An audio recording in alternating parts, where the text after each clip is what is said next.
Chris Ngige, who's Nigeria's Minister of Labor and Employment, has scheduled a meeting with the leadership of the Academic Staff Union of Universities, ASUU, to resolve the 4-week warning strike. ASUU had, back on February the 14th, declared a month's warning strike after a meeting of the union's national leaders to find a means of driving home its demands after what it considered absolute insincerity and unfaithfulness to keep agreements on the side of the federal government. Joining us to discuss the impact of businesses around the campuses that have been impacted by the strike is Juliet Adenuga, who's the head of Treasury and Financial Institutions at Financial Derivatives Company Limited. Good morning, Juliet. Thank you so much for joining us. Happy New Year, I think. Have I seen you this year? No, so Happy New Year. You're welcome. Good to see you. Thank you for having me, Rotis. Fantastic. Juliet, let's talk about the connection between these incessant strikes and, I guess, businesses on campus. What's the importance of drawing that link between the two? Thank you so much, Rotis. It's actually very important to also realize the fact that most federal universities are located in rural areas. And it's always expected that as the universities grow, there will be positive externalities that will cause the environment to become developed and to grow. So most businesses you see in most campuses, we are intentionally put there to meet the need of the students there. So they need the students to be available for those businesses to boom. So it's not just like any other business, like someone on a roadside in Lagos. Those businesses located within the campuses should be kept alive by the presence of students. So you can see the link now with students not being available and the business being there.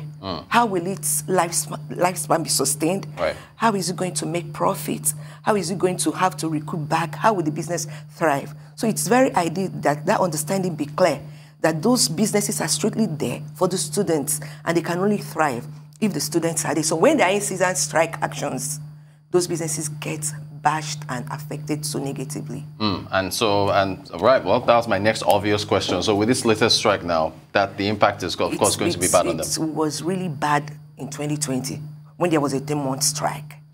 A lot of businesses, if you come into the campuses, you will see all kinds of businesses. But you know, because it's the informal sector, it's usually in small business. It's not really so big. But there is nothing you can't see. You will see the food business, you will see restaurant, you will see provision shops, you will see supermarkets, you will see even health services like pharmaceuticals, they are there. You also see other people like those that sell stationery. You see people that give services like photocopying services, internet services. And you won't also forget the landlords that have houses close to the campuses that live on the rent that students pay. So if you look at it holistically, you see that a lot of people are involved in these businesses that are associated with campuses.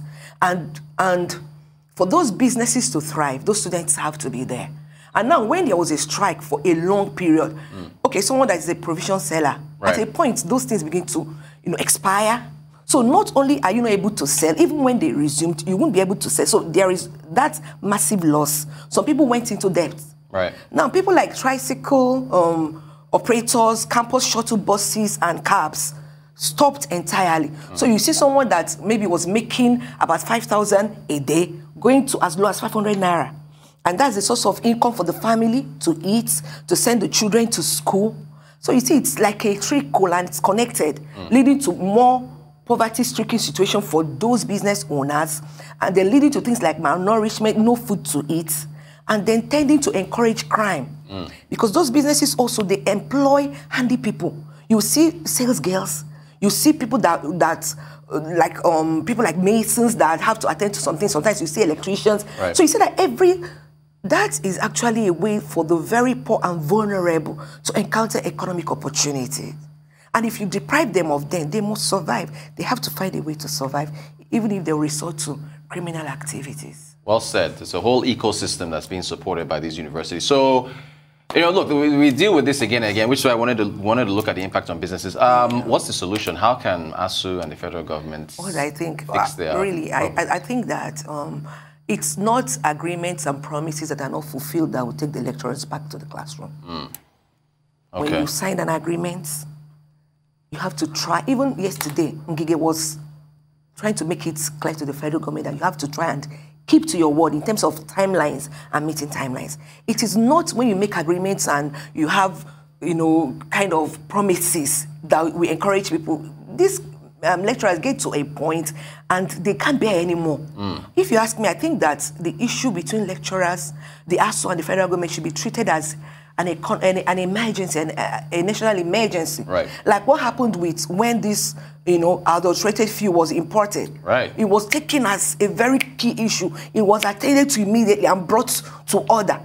We should take this issue that serious because the education system is totally eroded. It's totally not there. And that means we are jeopardizing the future of the next generation and actually jeopardizing the future of Nigeria. It should be taken as an emergency and federal government should try. What are they really asking for that is like way out of it? Is no way out. They should just try and meet their needs and meet the timelines and let the school system continue running and let students go back to school. Fantastic. We will see what the outcome of that meeting is between Chris Ngige and the ASUU leadership.